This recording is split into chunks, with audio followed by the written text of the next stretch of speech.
a warm welcome to Business Class. Ahead on the show today, we'll be visiting the pristine wilderness of Freycinet National Park in Tasmania. We'll get some travel tips for adventurous seniors.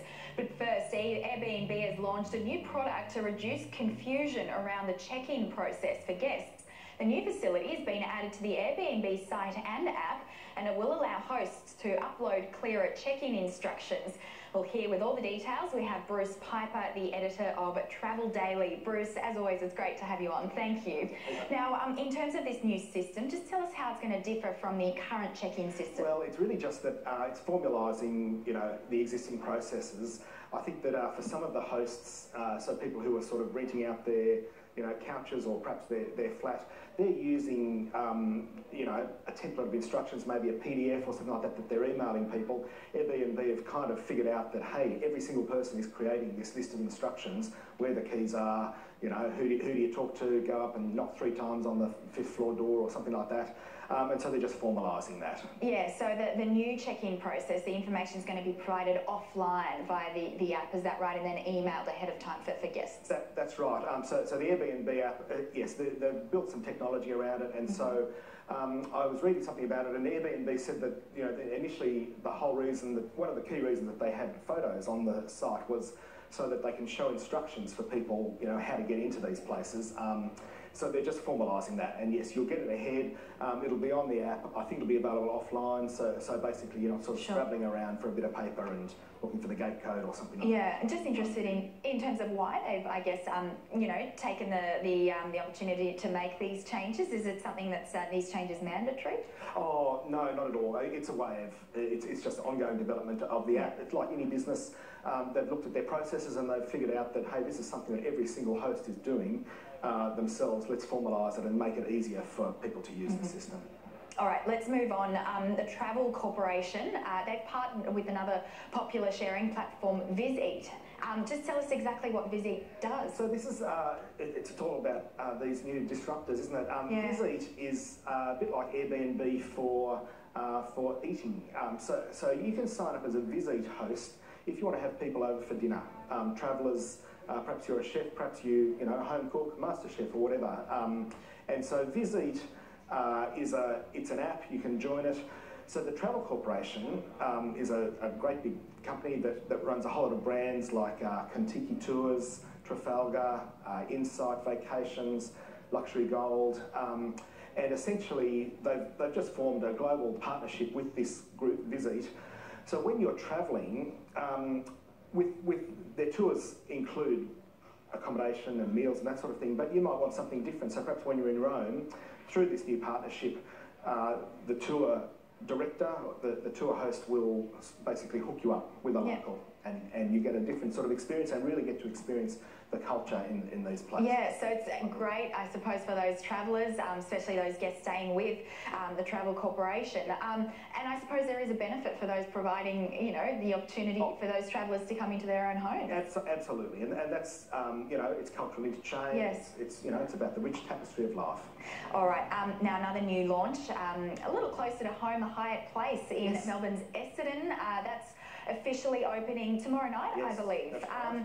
What can you tell us about this new hotel? Well, it's going to be the gala night of nights tomorrow night. Boy, oh boy, they pulled out all stops for this event. I think Richard Wilkins is hosting. Guy Sebastian's going to be there. So this is part of the Essendon Airport precinct, which is owned and operated by Lynn Fox, the Fox family. And so they have really put a lot of money into developing the area around the airport, and including, so this is the first Hyatt Place branded property in Australia. So it's quite I think Hyatt Place targets, younger travellers who they want free Wi-Fi and 24/7 services. So it's a nice, welcoming business type of property. It's also interesting in that they've built a convention centre next to it, and so they're planning that perhaps people might fly into Melbourne. It's quite close to Melbourne Tullamarine Airport, be able to stay out of town, not in the CBD, and sort of have a focused conferencing experience. It's not just about conferencing though, it's a lovely hotel, and there's a lot of businesses around that area. So yeah, it's going to be a big deal. So it's still close enough to access the CBD if you need to, even though it's not right in the centre? Yeah, that's right. Yes, I mean, if you know Melbourne, it's probably 10 or 15 minutes from Tullamarine on the freeway. And yes, as I said, lots of businesses around and a whole new offering for that area. Yeah, that's fantastic. Now, Norwegian Cruise Lines. They've launched their newest ship, the Norwegian Joy, is that right? From Hong Kong, I believe. It was in Hong Kong last week. I flew up for an inspection of the ship. It actually was in Singapore the week before, and so it's doing this sort of being introduced to the market around Asia, and then it was in Shanghai this week. So yeah, Norwegian Joy, they're building it as the first cruise ship specifically built for the Asian market, and so hence the series of Asian ports. And you know, look, it's an amazing ship. Really. I was just going to ask you that. I mean, you've obviously toured around. What is it like? Obviously, for the Asian market, often like the luxury. Yeah, look, they're saying it's for the Asian market, and there are some aspects that specifically target that area, but really, it's got a very wide appeal. It's got, I think, 28 different restaurants on board. Wow. Now, some of them are Asian restaurants, but gosh, you know, everyone likes Asian food.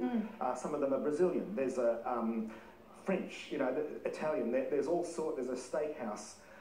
So there's a wide variety. You do get a really international experience. The other thing that is quite new for this one is it's got a racetrack. So seriously, go-karts on the top deck, a 2-story racetrack, and you can race go-karts. I didn't do it last week up in Hong Kong. It was quite hot, and the people who were doing it, you know, they had to put on their safety helmets and that sort of thing. So got a little bit sweaty, I think. But yes, that'll be quite a sensation. I think it's got laser tag. It's got, you know, this massive disco. So I think that you would say that it has, some of the things have an Asian flavour. It was interesting, one of the hosts who took us around, she really focused on the gambling, and I think that compared to ships that cruise in the Australian market, there's lots more gambling. So they have Chinese poker machines, which apparently is, you know, quite an innovation. Yes. All sorts of other table games, but then there's also a VIP casino. And then if you're in part of the ship, there's part of the ship called the Haven, which is sort of the really nice luxury card access only to their own area of suites and pools and their own restaurant, but it also has a casino, its own. So I guess for the real high rollers. Yeah. So I'd say they're the main things, but I think that yeah, it really does have quite a wide appeal. So what sort of routes will the ship be undergoing, and particularly interested in terms of when and if we might see it here in Australia? Well, at the moment they're saying that it's going to be home ported, so based in Shanghai and Beijing, and so definitely targeting the huge, obviously growing Chinese middle class. Although Norwegian did tell me that they are starting to sell it out of Australia as well. As you know, I mean, there's lots of Australian-born Chinese, people who have relatives in China, and often that's a popular thing when you go to visit the relatives. Maybe you don't want to actually stay in their spare room for 3 weeks, and so a cruise could be an option there. At the moment, that's the only plan, so year-round out of China, but I really think that this ship would really have a great appeal to Australians. Norwegian is deploying Norwegian Escape, I think it is, in Australia from this October, so that's their first deployment into the Australian market, and you never know. I think that once they've got an established presence here, it could really grow. All right, let's just move on because we're almost out of time, but I want to speak to you about Qatar Airways. We know that there have been a lot of changes, issues around their flights due to the conflict there between Qatar and its neighbours. How is that affecting flights? And just tell us a bit more the latest on that. So it's an interesting area. Obviously, out of Australia, the messaging from Qatar is all about, it's totally business as usual, no changes. Obviously, they're not flying to places like Saudi Arabia, Dubai, Abu Dhabi, but they are, flights from Australia to Doha and Europe or the USA are not affected at all.